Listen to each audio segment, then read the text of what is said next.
Welcome to Trinity Sunday, the Sunday with potentially the most boring sermon ever.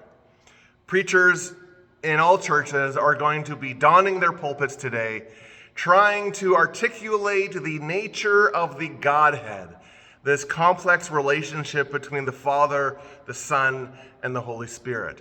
And in doing so, they are going to try to preach the least heretical sermon possible.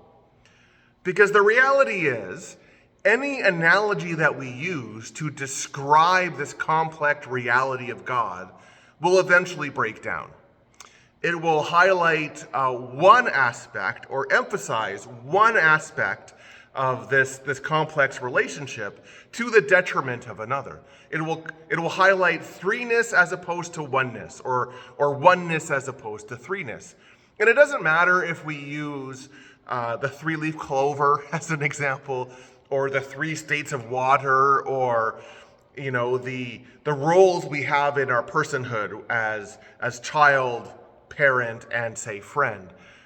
It's going to be the same. It's going to break down. And what happens sometimes is at the end of the Trinity sermon, both preacher and congregation are left more confused than ever. How do we actually understand this reality and this relationship of Father, Son, and Spirit, where we recognize God as three, but also God as one? And so the danger in Trinity sermons is that we don't actually fully articulate that reality. But another danger is that we sometimes never actually think about how does this Trinitarian reality of God as Father, Son, and Spirit, how does it actually affect us? How does this influence our Christian lives? One of the things that struck me in reading the readings for today, both in the Gospel of Matthew, but also in Paul's second letter to the Corinthians, is how this articulation of the Trinity, Father, Son, and Spirit, how it is linked to our mission in the world. And so recognizing the Trinity isn't just about understanding who God is in some deeply theological or scholastic way. It is also about recognizing the call that we have as followers of Jesus and the mission that we have in this world.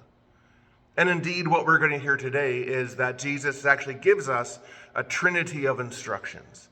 Go and make disciples, baptize people in the name of the Trinity, and teach them to obey everything I have said. And that's what Jesus sends the disciples out with in this gospel reading. And that's what we're going to be talking about here today. We are going to talk a little bit about that nature of God as Father, Son, and Spirit. But what we want to try to recognize is how does that influence the call that we have in this world to help people recognize a God who is there with them and a God who is for them. And if that is something that you're interested in, I want to invite you to join us here at the cathedral. We have two services on Sunday mornings. We have one at 8 o'clock in our chapel, and we have one at 10 o'clock here in the sanctuary. But if you're outside of Kamloops or just not able to make it out this morning, then I want to invite you to join us online. We go live at 10 o'clock on our Facebook page, which is St. Paul's Kamloops. But wherever you are, I hope you know that God is with you. I hope you know that the love and the blessings of God surround you. God bless you all.